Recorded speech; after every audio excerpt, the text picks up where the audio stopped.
إن الحمد لله نحمده ونستعينه ونستغفره ونعوذ بالله من شرور أنفسنا ومن سيئات أعمالنا من يهده الله فلا مضل له ومن يضلل فلا هادي له وأشهد أن لا إله إلا الله وحده لا شريك له وأشهد أن محمدا عبده ورسوله يا أيها الذين آمنوا اتقوا الله حق تقاته ولا تموتن إلا وأنتم مسلمون يا أيها الناس اتقوا ربكم الذي خلقكم من نفس واحدة وخلق منها زوجها وبث منهما رجالا كثيرا ونساء واتقوا الله الذي تساءلون به والأرحام إن الله كان عليكم رقيبا يا أيها الذين آمنوا اتقوا الله وقولوا قولا سديدا يصلح لكم أعمالكم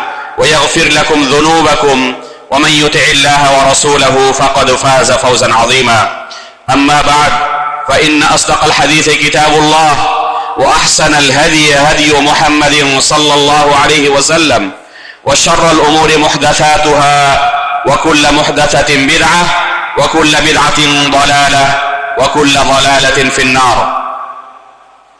محترم و مکرم حاضرین جمعہ، بزرگوں، دوستوں، اسلامی بھائیوں اور پردہ نشین ماؤں بہنوں، ابھی آپ کے سامنے خطبۃ الحاجہ پڑھا گیا ہے. یہ وہ خطبہ ہے جسے نبی صلی اللہ علیہ وسلم اپنے جمعہ کے خطبوں میں یا دیگر محفلوں اور مجلسوں میں شروع میں پڑھا کرتے تھے.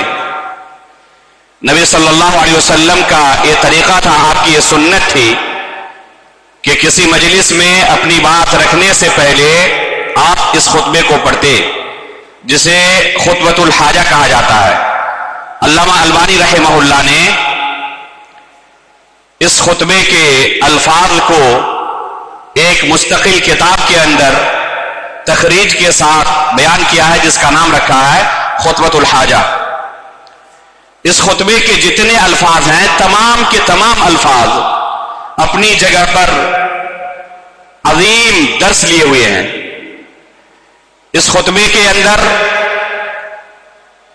جو باتیں نبی صلی اللہ علیہ وسلم لوگوں کے سامنے رکھتے تھے، ظاہر سی بات ہے کہ وہ سب کے سب عربی زبان بولنے والے، سمجھنے والے لوگ تھے. فصیح عربی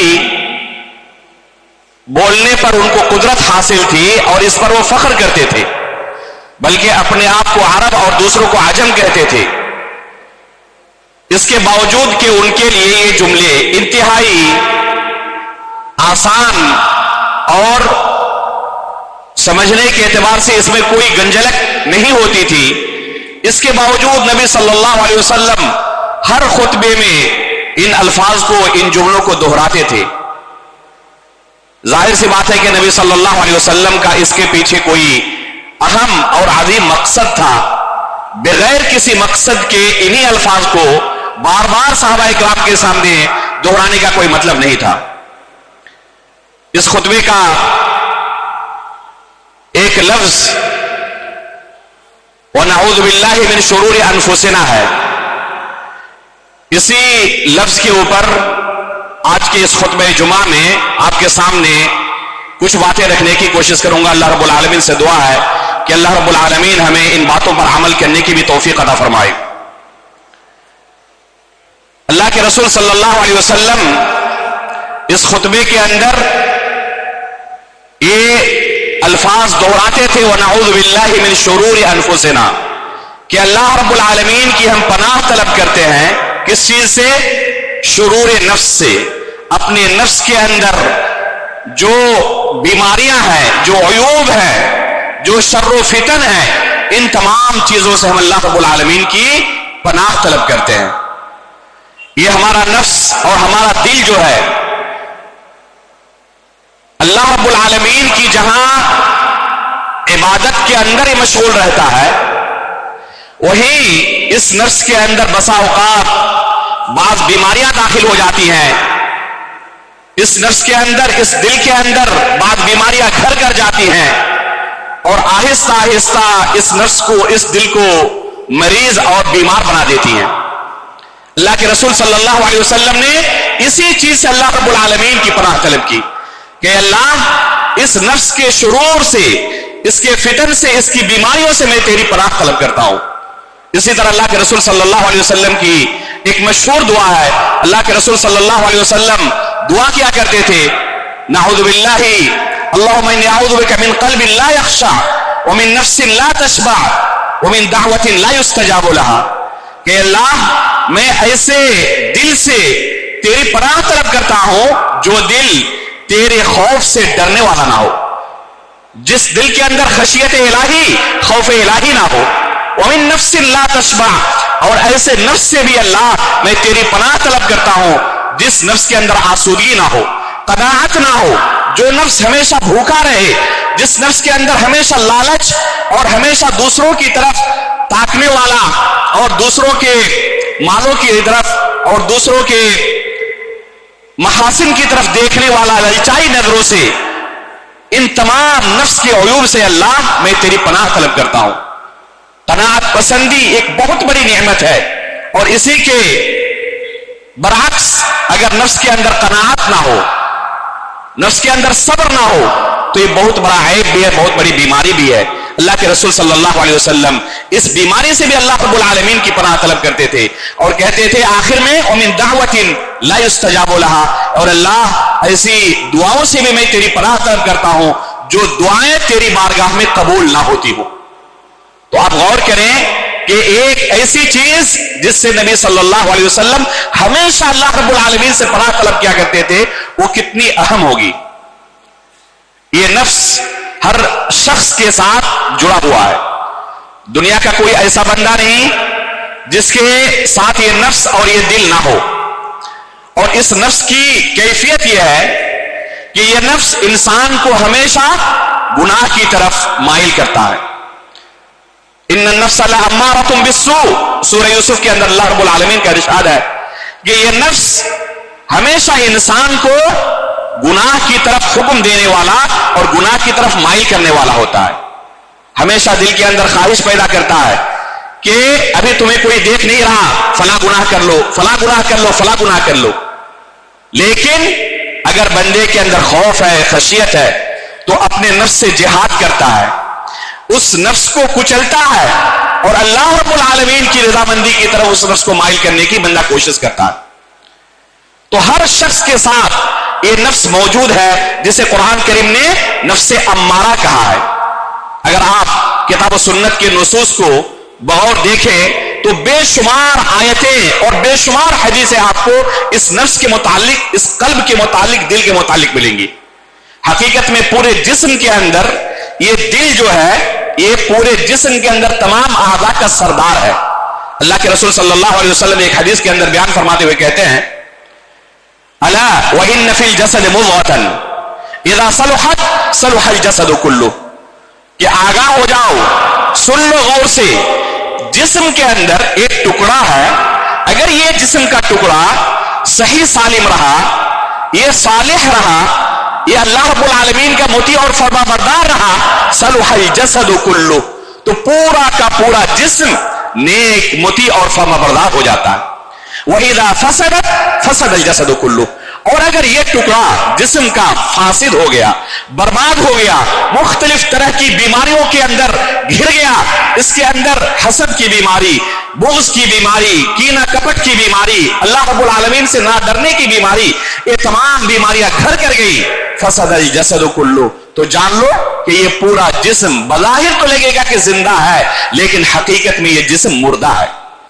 اس جسم کی کوئی حیثیت نہیں اللہ رب العالمین کے نزدیک۔ اللہ رب العالمین نے قرآن کریم کا آپ مطالعہ کریں، تین طرح کے دل کا، تین طرح کے نفس کا آپ پائیں گے کہ تذکرہ کیا ہے۔ ایک ہے نفس سلیم، جس کے بارے میں اللہ رب العالمین کا ارشاد ہے یوم لا ينفع مال ولا بنون الا من اتى الله بقلب سلیم، کہ قیامت کے دن نہ مال کام آئے گا، نہ بال بچے کام آئیں گے، کام کیا آئے گا؟ الا من اتى الله بقلب سلیم، اگر دنیا میں اپنے نفس کی کسی نے پاکیزگی کی ہے، ان برائیوں سے اپنے نفس کو بچا کر رکھا ہے، نفس امارہ کو کچل کر اللہ رب العالمین کی عبادت میں اس نفس کو لگایا تھا، تب اللہ رب العالمین کے یہاں اس طرح کے نفس کو نجات ملنے والی ہے، الا من اتى اللہ بقلب سلیم۔ اگر دنیا کے اندر یہ نفس اللہ رب العالمین کے خوف و خشیت کے اندر اپنی زندگی گزارا ہے تو قیامت کے اندر اسی طرح کا بدلہ اللہ رب العالمین وہاں عطا کرے گا، لا خوف علیہم ولا هم يحزنون۔ اس دن تمام نفس ڈرے ہوئے ہوں گے، لرزہ طاری ہوگا، لیکن ایسے نفس جس نے دنیا کے اندر اللہ رب العالمین کے خوف و خشیت کے اندر اپنی زندگی گزاری ہے، ان کے اوپر کوئی غم نہیں ہوگا، ان کے اوپر کوئی خوف طاری نہیں ہوگا۔ تو یہ ہے پہلا نفس، نفس سلیم، جسے اللہ رب العالمین نے قلب سلیم کہا۔ صحابہ کرام کے متعلق اللہ رب العالمین نے قرآن کریم کے اندر گواہی دی ہے کہ ان کے جو دل تھے، ان کا جو نفس تھا، اللہ رب العالمین نے جانچ پرکھ کر لی ہے، اور ان کا امتحان لینے کے بعد، جانچ پرکھ کرنے کے بعد اللہ کے رسول صلی اللہ علیہ وسلم کی صحبت کے لیے انہیں چن لیا ہے۔ اولئک الذین امتحن اللہ قلوبہم للتقوی، کہ وہ لوگ ہیں جن کے دلوں کو اللہ رب العالمین نے تقوی کے لیے چن لیا ہے۔ اب غور کریں، ظاہری اعمال کے تعلق سے آپ کسی کے متعلق حسن ظن رکھ سکتے ہیں، اور رکھنا بھی چاہیے، یہی مسلمانوں کو، مومنوں کو حکم دیا گیا ہے۔ لیکن ہو سکتا ہے کہ ہم کسی کو بہت زیادہ متقی، پرہیزگار، عالم و فاضل سمجھ رہے ہوں، لیکن حقیقت میں اللہ رب العالمین کے یہاں اس کی کوئی وقت اور کوئی قیمت نہ ہو۔ دل کا حال اللہ رب العالمین کے علاوہ کوئی نہیں جانتا کہ حقیقت میں جو بظاہر اعمال ہمیں ان کے نظر آتے ہیں، دل کے ساتھ ان اعمال کی مطابقت ہے یا نہیں ہے۔ یہ سب سے بڑا سرٹیفکیٹ تھا صحابہ کرام کے لیے کہ ظاہری اعمال کے بارے میں اللہ رب العالمین نہیں کہہ رہے ہیں، بلکہ ان کے دلوں کے متعلق رب العالمین جو دلوں کا مالک ہے گواہی دے رہا ہے، اولئک الذین امتحن اللہ قلوبہم للتقوی، کہ وہ یہ نفوس قدسیہ ہیں جن کے دلوں کو اللہ رب العالمین نے تقوی کے لیے انتخاب کر لیا ہے، جانچ لیا ہے، پرکھ لیا۔ کیونکہ دل کا محل، تقوی کا محل کیا ہے؟ تقوی کا محل دل ہے۔ اللہ کے رسول صلی اللہ علیہ وسلم سینے کی طرف 3 مرتبہ اشارہ کرتے ہوئے کہتے ہیں، التقوی ہاں ہونا، التقوی ہاں ہونا، التقوی ہاں ہونا، کہ تقوی کا محل یہ دل ہے، تقوی کا محل یہ دل ہے، تقوی کا محل یہ دل ہے۔ اگر آپ کوئی بہت ہی صاف ستھرا اور قیمتی کھانا خرید کر لائیں، لیکن وہ کھانا ایسے برتن میں رکھا ہوا ہو جو بہت ہی زیادہ گندا ہے، جس سے بدبو آ رہی ہے، کیا کوئی دنیا کا شخص اس کھانے کو کھا سکتا ہے؟ حالانکہ بہت مہنگا کھانا تھا، جب وہ آیا لیکن ایسے پلیٹ میں اور ایسے برتن میں رکھ کر اسے پروسا گیا، اسے آپ کے سامنے حاضر کیا گیا جو گندا تھا، مہنگا ہونے کے باوجود بھی کیا کوئی شخص اسے کھا سکتا؟ اسی طرح دل کا حال ہے کہ اعمال ہم دن بھر کرتے رہیں، اپنے نفس کو تھکاتے رہے، لیکن اگر یہ دل گندا ہو چکا ہو تو ظاہر سی بات ہے کہ اس دل کے اندر تقوی رہنے والا ہے۔ اللہ کے رسول نے کیا کہا؟ تقوی ہاں ہونا، اس تقوی کا محل دل ہے۔ اس لیے ضرورت ہے کہ اس دل کی ہم پہلے صفائی کریں، ستھرائی کریں، اسے پاکیزہ بنائیں تاکہ یہ تقوی اس دل کے اندر ٹھہر سکے۔ اگر ہمارا دل صاف ستھرا رہا تو عمل گرچہ کم ہو، اللہ رب العالمین کے نزدیک یہ معمولی عمل بھی بہت ہی اعلیٰ اور عرفہ ہے۔ اللہ رب العالمین ایک معمولی عمل پر بھی ایک بندے کو عظیم اجر عطا کرتا ہے، اور ایک دوسرے کے اندر مراتب کے اندر جو فرق ہوگا اللہ رب العالمین کے یہاں، تو وہ اسی تقوی کی بنا پر اور اسی دل کی پاکیزگی کی بنا پر ہوگا۔ اللہ کے رسول صلی اللہ علیہ وسلم ایک حدیث کے اندر فرماتے ہیں کہ جب بندہ کوئی نیک عمل کا ارادہ کرتا ہے، اذا ہم العبد بحسنہ، کہ جب بندہ کسی نیک عمل کا ارادہ کرتا ہے تو اللہ رب العالمین ارادہ کرنے کے ساتھ ہی اس کے لیے ایک نیکی لکھنے کا فرشتوں کو حکم دیتا ہے۔ ابھی اس نے صرف ارادہ کیا ہے، عمل کیا نہیں ہے، فوراً اس کے کھاتے میں ایک نیکی لکھ دی جاتی ہے۔ یہ دل کے اعمال ہیں۔ پھر جب بندہ اس نیک عمل کو حقیقت میں انجام دے لیتا ہے، ایک شخص نے ارادہ کیا کہ انشاءاللہ آئندہ کل سے میں روزانہ 1 پارہ قرآن تلاوت کروں گا، روزانہ کچھ نہ کچھ صدقہ کیا کروں گا،